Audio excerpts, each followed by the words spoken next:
Welcome to the hottest movie review on the internet today, the A-List Review.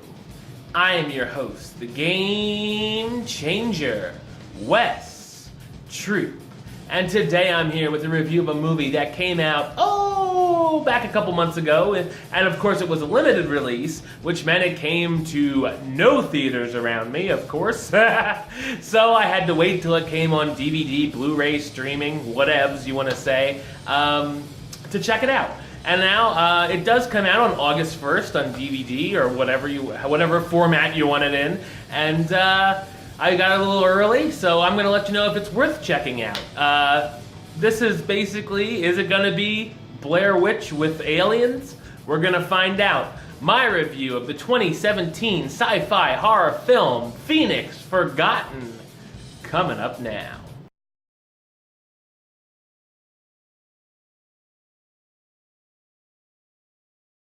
In 1997, a number of mysterious lights in the sky are seen over Phoenix, Arizona.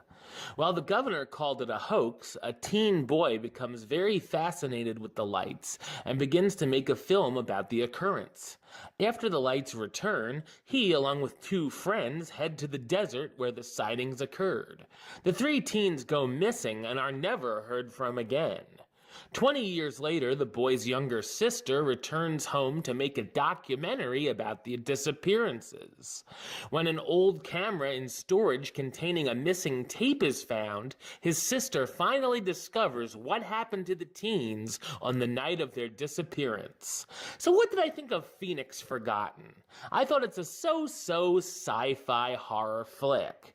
This is a movie very similar to things you can find on Netflix or in the Redbox, which are lesser known or have laughable titles, and really reminded me of the Blair Witch Project and last year's Blair Witch film when it dives into present day with the sisters' documentary film.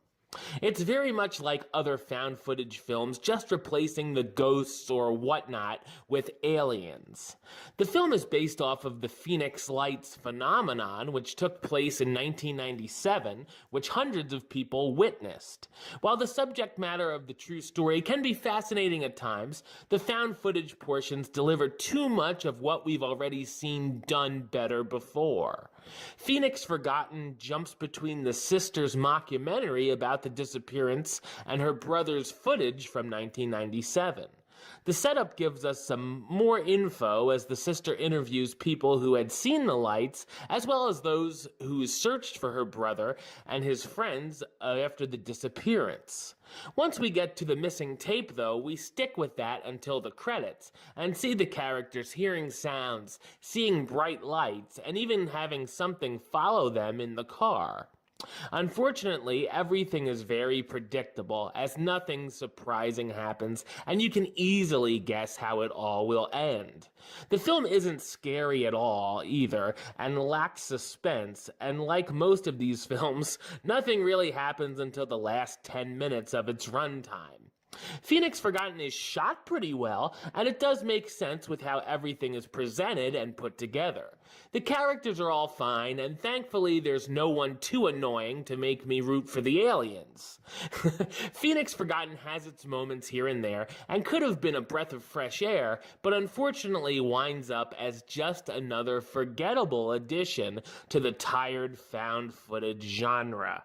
I'm gonna give it the rating of meh. You know, it's okay. Alright, well, that's the show. I'll be back with another review very soon. But until then, don't forget to subscribe right here on YouTube.